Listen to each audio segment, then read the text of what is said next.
We got the St. Louis Blues in the NHL Stanley Cup Finals. We've got the Toronto Raptors, of course, in the Warriors NBA Finals. So a lot of final stuff to talk about. But what are your thoughts? Give us your final thoughts of this weekend in racing. I'll learn how to talk one of these days, Steve. I promise. Well, I say just tune in and watch Pocono, and by the way, go Bruins. Go Bruins. Oh, in my heart. You cut me deep, Steve. You cut me deep, man. The Blues are my team. The Blues are the Cardinals. I live in Indianapolis. I know that, but St. Louis is my second adopted city, and I love that city very much. Steve, where can people find your work and your masterpieces, sir?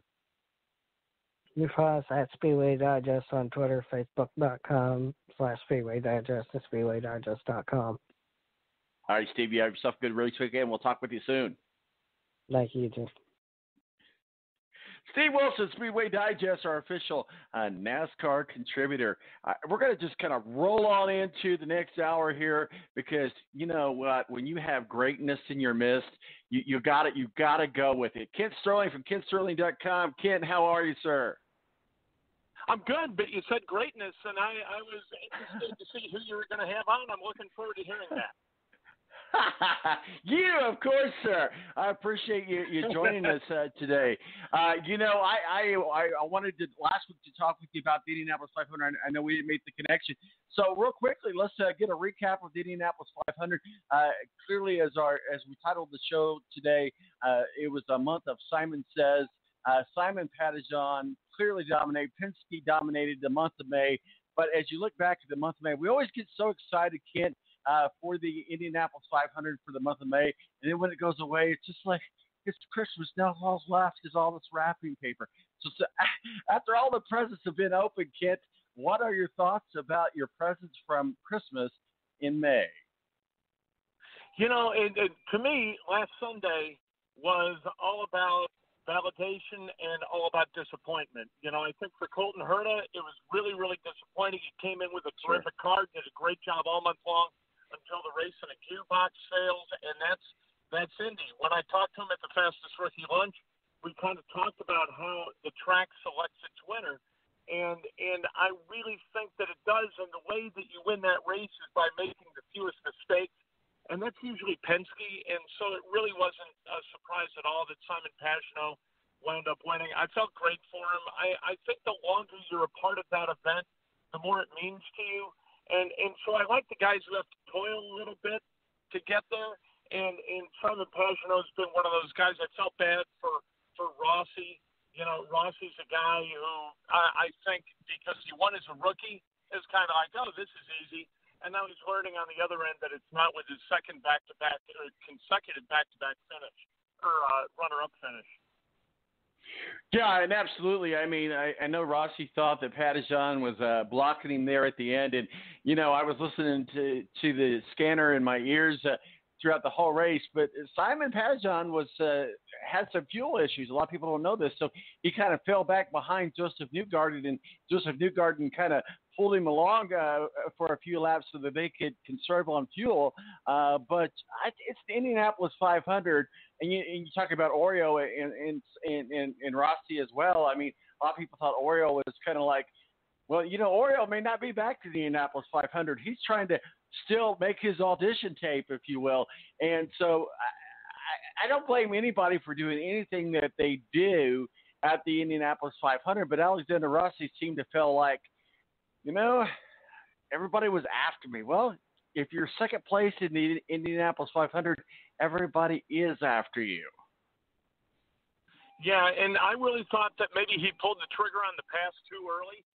You know, with 5-6 laps to go, he passes Pagenaud, and I thought, well, that's just going to give Pagenaud exactly enough time to roll by him, and it did. You know, everything's timing at Indy, and, you know, do you decide to hang back even though you've got the car to pass a guy, or do you go ahead and pass him and think you can hold him off? And it's all that strategy.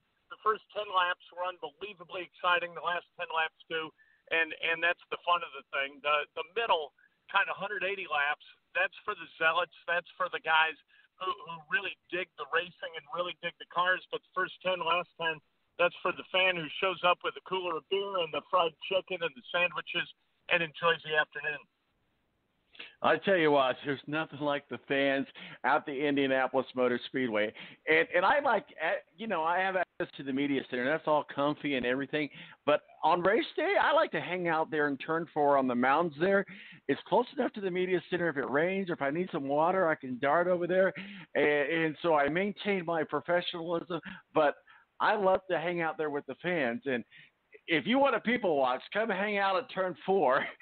You'll get everything from the most extreme to whatever. But it amazes me when you look across. Why I like turn 4 is because you can just kind of look across the straightaway. You can look back at the snake pit, and you can just marvel at everything going on at the Indianapolis Motor Speedway. Oh yes, there's a race going on as well, but the fans make this a very special place at the Indianapolis Motor Speedway. And I know you and I have been going out there for a good number of years, but it just seems like every year, the first time I go from the media lot down underneath the tunnel, it's like for the first time, it's like, man, this is Indianapolis. This gives me goosebumps.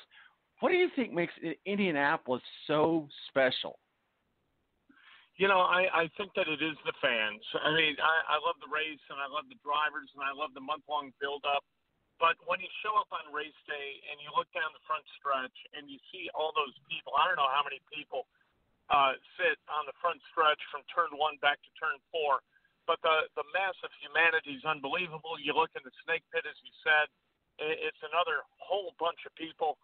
You walk around, and everybody is in a really good mood, and everybody's in a great frame of mind. You can walk around kind of the Coke lot. You can walk around the media lot. You can walk where the, kind of the high rollers get their parking passes. You can have conversations with people about the race.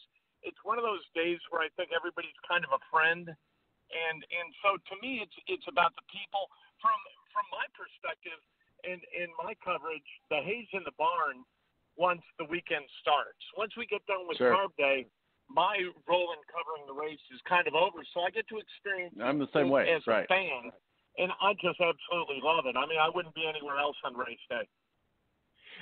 We talk about the fans and the driver, and I don't know that there's any other race, and I've gone to other tracks, other races, other sporting events, and you and I both have covered on from the media aspects. The fan have more access at the Indianapolis Motor Speedway than I think that they do anywhere. And, it was kind of cool, just some things that, and I wrote an article on Speedway Digest, my month of May. You can go back and read it. Selfless promotion there, but nonetheless, just the fans in itself. And one of the things that stand out in my mind is, so there's a guy that I've talked to every year. He sits over there by Victory Lane in the bleachers there every year. Same guy, same spot. And I asked him, I said, how long have you been coming here? He said, since 1954. He said, I only missed 1 year when I was in service. I've been coming every year. I saw a little kid in a stroller, and mom's pushing along, and it says, my first Indy 500. That tells the story of the Indianapolis 500. And then I see in the garages, and they're coming off qualification day, and they're all lined up there coming out of Gasoline Alley, and there's a family that's sitting there by where they let people coming in and out of the garage that are sitting there. And there's a little girl with Down syndrome. She goes, I love you, Will Power, with the sign. And Will Power come over and gave her a big kiss and a hug and got a picture. That, to me, those are just small stories that I saw during the month of May, just witnessing with my own eyes. That's what makes the Indianapolis Motor Speedway so special. Yeah, it is such a great community, and there's that story with Tony Kanaan, and there are a number of fans with special needs that Tony Kanaan dotes on. A lot of those guys spend a lot of time with the Riley kids, and it's instead of just an event, I think that it's kind of a reunion. It's kind of a homecoming, and those drivers are a huge part of it. The fans are a huge part of it who've been there. I talked to a guy last year who'd come to, I think, 71 in a row, and he's got his silver badges on display and a lot of pictures and stuff. And it's just a wonderful homecoming where you see the same people parked in the same place year after year after year. And it's a civic event. It's a global racing event as well as a civic event, but it's also a race. And, it checks all those boxes in a really, really unique way. I can't think of any other event that's like it. I don't think that there is one. Maybe the Kentucky Derby to an extent, but I think that's become different because of the celebrity nature of the thing. Mm-hmm. Here, the celebrities aren't the stars. It's the fans that are the stars of this thing, and I think that's really cool and unique. Yeah, you're absolutely right. And Matt Damon, who was on the red carpet, didn't even talk to the media, but he did talk to all the fans. So, and NBC just really did a good job. It was fun hanging out on the Today Show set and just watching them do their thing. It was raining, and then the sun came out. Sheryl Crow was able to come out, but Media Day had an opportunity to talk to Dale Jr., Danica Patrick, Mike Tirico. I mean, you don't get any bigger stars than Mike Tirico in media. Like him or don't like him, it's like when you hear that voice, it's like Jim Nantz. It's something big. So NBC coverage first year. What are your thoughts on that? What do you give them? I give them definitely an A+ because they definitely rolled out the red carpet. Will they do that every year? I don't know, but NBC gave a huge commitment to IndyCar, and I think that's huge for IndyCar. I think that they did what ESPN and ABC always should have done and didn't do, and that's kind of tear it down to the studs and build it back up every single year, and I expect that that's what they're going to do. I thought that they were superb. I thought their quals coverage was great, whether it was NBCSN or NBC.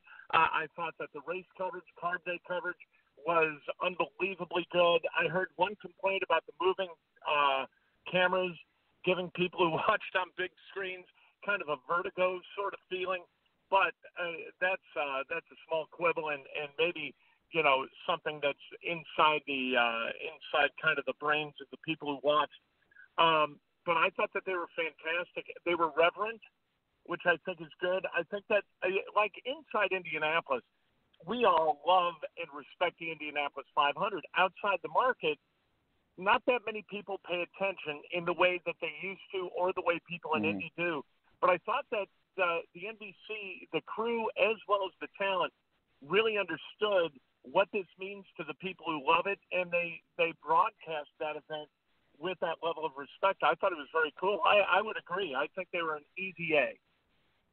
Well, and I really enjoy Media Day. I know that's a softball for us media people because they give us access, but I mean, just kind of hanging out and talking to them as persons, you realize, hey, we're just having at the end of the day, I was like, I can't believe I spent 5 minutes just talking about nothing to Mike Tirico. I mean, to me, that was kind of a highlight.